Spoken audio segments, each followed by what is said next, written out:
సోమవారం కాళోజీ నారాయణరావు 110వ జయంతిని పురస్కరించుకొని శ్రీ కళావేదిక సూర్యాపేట జిల్లా శాఖ పక్షాన తెలంగాణ భాషా దినోత్సవ వేడుకలను తెలంగాణ తల్లి విగ్రహం దగ్గర ఘనంగా నిర్వహించారు.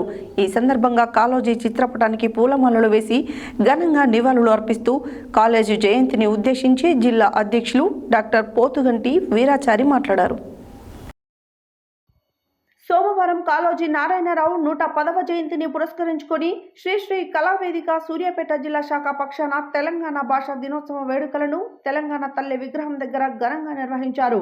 ఈ సందర్భంగా కాళోజీ చిత్రపటానికి పూలమాలలు వేసి ఘనంగా నివాళులు అర్పిస్తూ కాళోజీ జయంతిని ఉద్దేశించి జిల్లా అధ్యక్షులు డాక్టర్ పోతుగంటి వీరాచారి మాట్లాడుతూ తెలంగాణ అస్తిత్వాన్ని, తెలుగు భాషను, యాసను ఎలుగెత్తి చాటి చెప్పిన ప్రజాకవి పద్మభూషణ్ కాళోజీ నారాయణరావు అని, బ్రతుకంతా తెలంగాణ కోసమే అర్పించిన అక్షర తపస్వి కాళోజీ అని కీర్తించారు.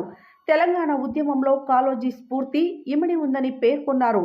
ప్రధాన కార్యదర్శి గుండెపూరి ఉపేంద్రాచారి మాట్లాడుతూ నిజాం దమన నీతికి, అరాచక పాలనకు వ్యతిరేకంగా తన కళాన్ని ఎక్కుపెట్టారని, పుట్టుక నీది, చావు నీది, బ్రతుకంతా సమాజానిదేనని, ఒక సిరాచుక్క లక్ష మెదళ్లకు కదలిక అన్న కాళోజీ మాటలను గుర్తు చేశారు.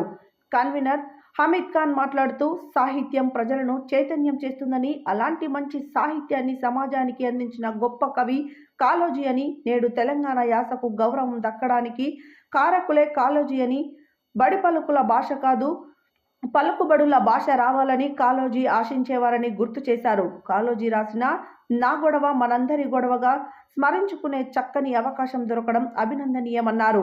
శ్రీ కళావేదిక సూర్యాపేట జిల్లా శాఖ పక్షాన అధ్యక్షులు డాక్టర్ పోతుగంటి వీరాచారి అధ్యక్షతన నిర్వహించబడిన ఈ కార్యక్రమంలో ప్రధాన కార్యదర్శి గుండెపూరి ఉపేంద్రాచారి, జిల్లా కన్వీనర్ ఎస్డి హమీద్ ఖాన్, జనగామ వీరాచారి, పూసోజు పద్మ, పిల్లి వెంకటేష్, పెరుమల్ల రాములు తదితరులు పాల్గొన్నారు.